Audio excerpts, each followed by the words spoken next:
চীন দেশ নিয়ে বাঙালিদের মাঝে একটি ধারণা কাজ করে। শুধুমাত্র প্রযুক্তির দিক দিয়ে নয়, বিভিন্ন কার্যক্রমে তারা এখনও এগিয়ে রয়েছে।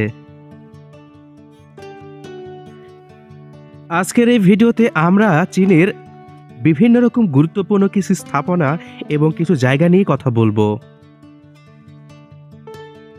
চীনের বিখ্যাত একটি জায়গার নাম হচ্ছে লিয়ানহুয়া মন্দির, লোটাস মন্দির এবং বৌদ্ধ মন্দির।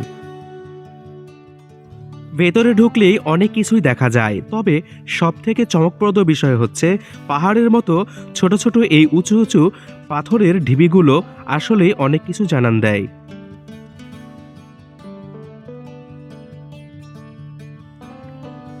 চলুন জেনে আসা যাক এই সুন্দর স্থাপনাগুলি কারা তৈরি করেছিলেন। এটি প্রথম নির্মাণ করা হয়েছিল কিং রাজবংশের জিয়াংকিয়ংয়ের প্রথম বছরে 1810 সালে। সবথেকে মজার বিষয় হলো এটি 140 বছরের বেশি ধরে অপরের পরিপূরক ছিল।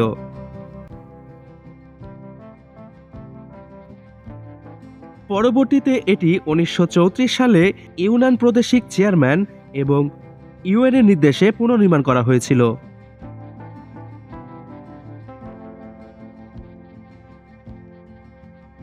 বিভিন্ন দেশ থেকে পর্যটকরা আসেন শুধুমাত্র এই সৌন্দর্য একটু উপভোগ করার জন্য।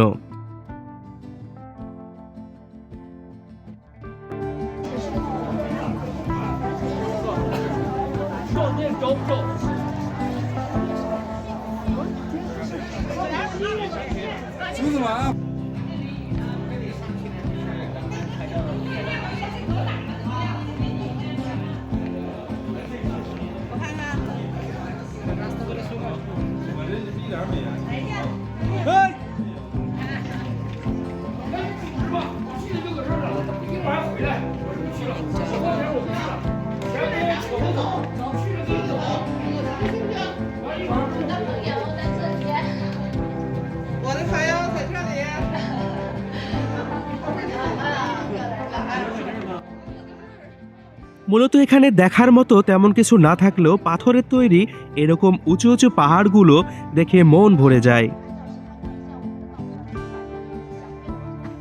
ঠিক একই স্থানে আপনারা দেখতে পাবেন একটি পদ্ম পুকুর, যেখানে তাকালেই আপনার মন ভালো হয়ে যাবে।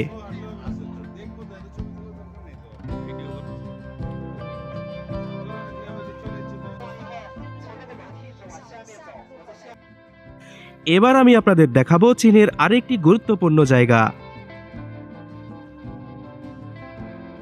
চীন দেশের অনেকেই মনে করেন ঠিক এইখানে এই লাভগুলি যদি বেঁধে রাখা হয় তাহলে নিজের মনের পুনর্বাসনা পূর্ণ হয়।